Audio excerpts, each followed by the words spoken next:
Alors le rôle du chargé de mission, c'est d'établir pour les clients, donc on a deux typologies de clients, les diagnostiqueurs et les désamianteurs, une stratégie de prélèvement d'échantillonnage pour différentes typologies de chantier.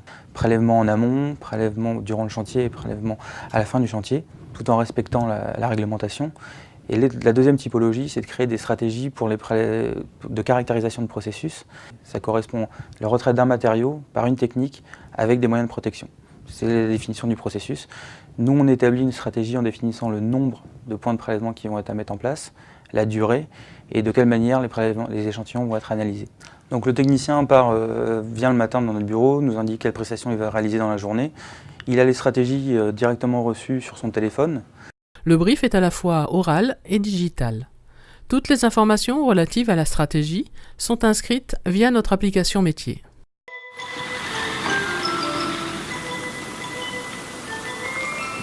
Sur site, le technicien évalue si la stratégie de prélèvement qu'on lui a fournie est en adéquation avec la réalité du terrain.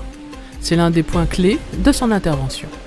Ce que l'entreprise a décrit de son processus, ainsi que la configuration des locaux, la stratégie d'échantillonnage qui est employée, doivent être parfaitement identiques.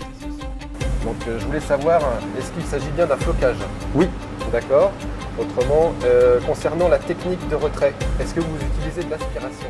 Le chef de chantier partage et valide les informations, les éléments de la stratégie avec le technicien, puisque lui-même est parfaitement informé des procédés et qu'il connaît la stratégie de contrôle qu'ITGA lui a présentée.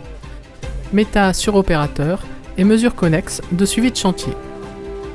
Le technicien va poser et programmer des pompes de prélèvement à proximité du chantier.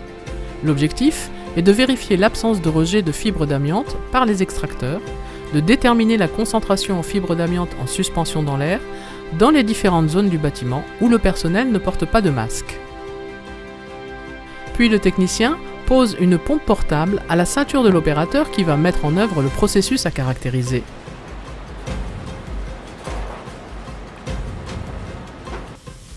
Le technicien observe l'intégralité des opérations et reste dans la zone le temps de la vacation des opérateurs.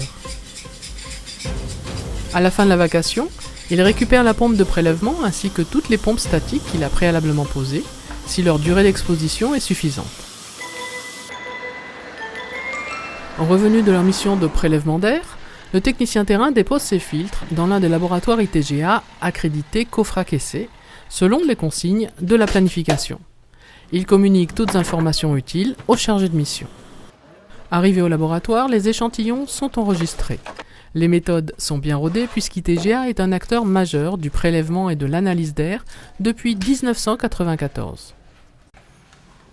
Pour déterminer si l'échantillon contient ou non de l'amiante et à quelle concentration, il faudra faire une analyse sur un META, microscope électronique à transmission analytique.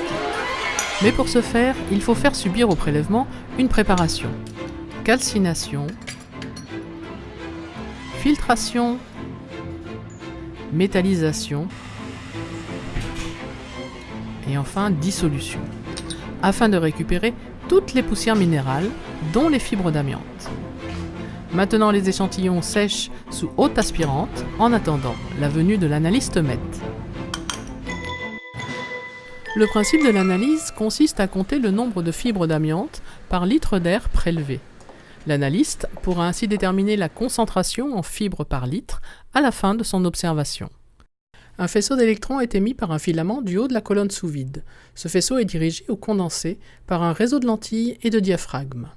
Il traverse alors l'échantillon et forme une image sur l'écran positionné en bas de la colonne. La première étape d'observation s'effectue à faible grandissement. On aperçoit le découpage de la grille en forme de carreau. Cette observation rapide permet de vérifier la quantité de poussière déposée sur le polycarbonate, ainsi que l'homogénéité du dépôt, la non-détérioration de la grille et la bonne dissolution du polycarbonate. L'observation se fait maintenant à fois 10 000. À ce grossissement, un repère visuel permet d'estimer les longueurs de l'ordre de 5 microns. Méthodiquement, l'analyste balaye chaque champ dans son intégralité.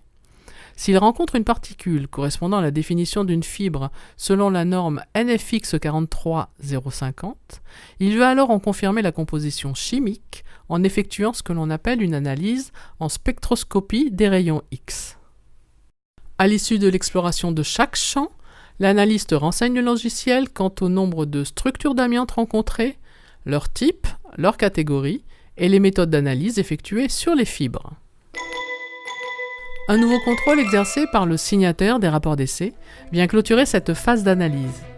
Le respect de l'ensemble des critères conditionnera la position du logo COFRAC sur les rapports d'essai. Le service de validation des rapports d'analyse est un passage obligé de contrôle qualitatif des résultats. À l'issue de la réalisation des prestations de stratégie d'échantillonnage, de prélèvement d'air et de comptage des fibres d'amiante dans l'air prélevé, c'est-à-dire une fois que tous les résultats en lien avec une stratégie donnée sont connus, le laboratoire établit un rapport final.